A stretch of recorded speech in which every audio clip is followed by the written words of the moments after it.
God, we ask that you will pour out your Spirit upon us as we pause in this sacred place, even as you poured it out upon disciples long ago through your Son. Grant that we too may hear your voice and sense your call. In his name, amen. Amen.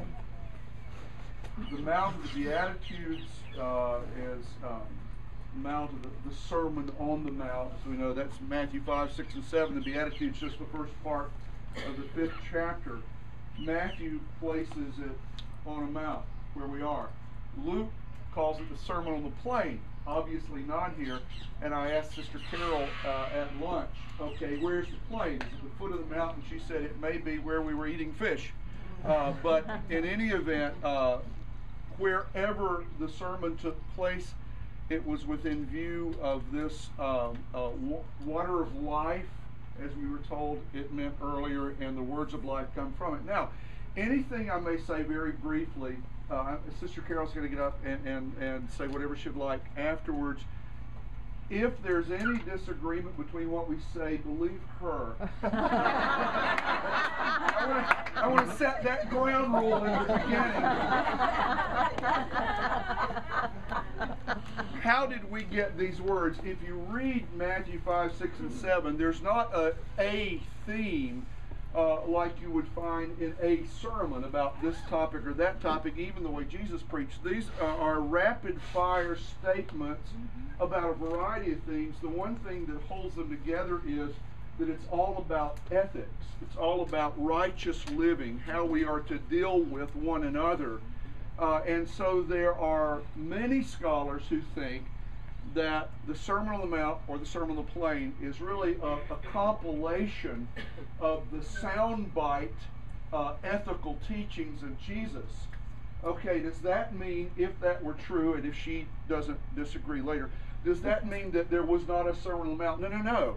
It means that when people were remembering the ethical teachings of Jesus, they probably said, you remember when we were sitting on that hill beside the lake and he said, though it may not have been in this form as one sermon, these are bits of teachings, many of which probably happened right here or anywhere around this lake as Jesus and his followers gathered to think about God and faith and life. So let me read to you just the Beatitudes from the 5th chapter of Matthew, beginning with the first verse.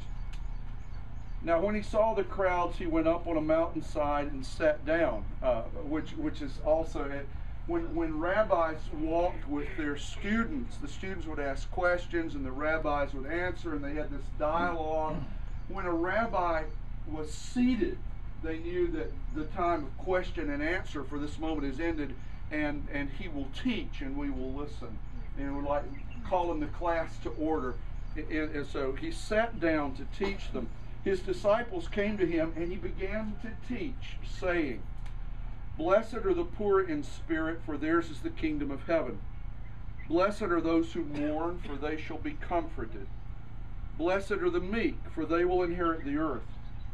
Blessed are those who hunger and thirst for righteousness, for they will be filled.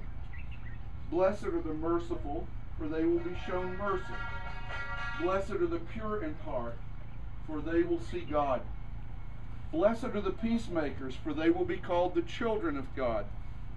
Blessed are those who are persecuted because of righteousness, for theirs is the kingdom of heaven.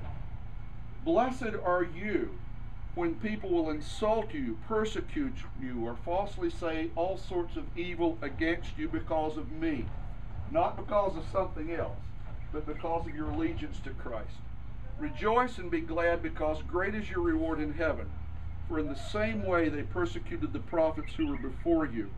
And in that moment, there's this wonderful connection between that which is being birthed in him, that which is to come, the allegiance to Christ, and that which went before, the prophets, the connecting in him of the old covenant and the new covenant in these words.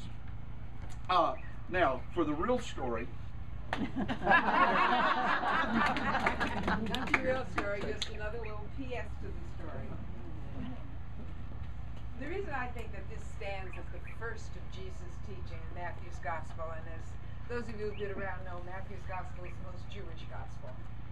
And when they went to the synagogue to pray, their opening prayer always began, as it begins to this day, Baruch atah Elohim, blessed are you, God Most High.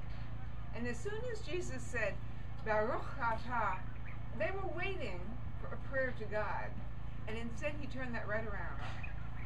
And as Dr. Brown said, directed it right back to us. These were ethical teachings. We're not going to get to heaven by praising God unless our praise for God gets tied in with our daily living. And if you don't have any spiritual practice for Lent, I would recommend the Beatitudes. All right? You know, blessed are you when you are not so full of yourself that the world is centered on you. The poor in spirit, the merciful, the meek. I feel so indignant sometimes about the way religious people have taken that marvelous gift of meekness and turned it into weakness. The meek person is the one who does not retaliate, and don't tell me that's weakness. That's an inner strength that comes from the very bottom of your being. You know, blessed are you when your eyes are clear enough that you can see other people. This was, and you can go through each of the Beatitudes and see what you're being asked to do. This was a startling opening in Matthew's mind to a whole new way of perceiving what was required. And the reason he did this, I think, there were many Jews in his day who felt that if they prayed long and loudly and made dramatic gestures, God would definitely hear them. And instead, this is an ethical teaching. The world is being turned upside down. This is the beginning of a whole new age. This is a revolution. We've heard a lot these last couple of days about earthquakes and what they have done. I think this is an earthquake moment, the Sermon on the Mount. So I think that's all that I would like to say about the Sermon on the Mount. I would just like to say that before we leave, it is one of the customs for the hospitality of this place. There is a little offering basket that Bonnie is holding. She'll stand near the door, leave the basket near the door, drop a coin in it. For the sisters who have tended this place, I hope you have time, just walk around the gardens a little bit and let some of the words of Jesus go into your being.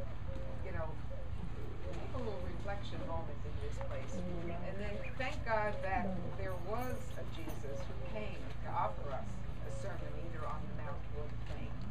Thank you. And let me add one other thing. When we get to Jerusalem and when we get to the place of the cross, I heard a minister say once that the hill, Golgotha, that if we focus only on the gift of that hill, that we had missed the meaning of Jesus, because it's each hill that balances the other. The grace without the ethics is incomplete. So I think it's a good insight. Amen. Amen.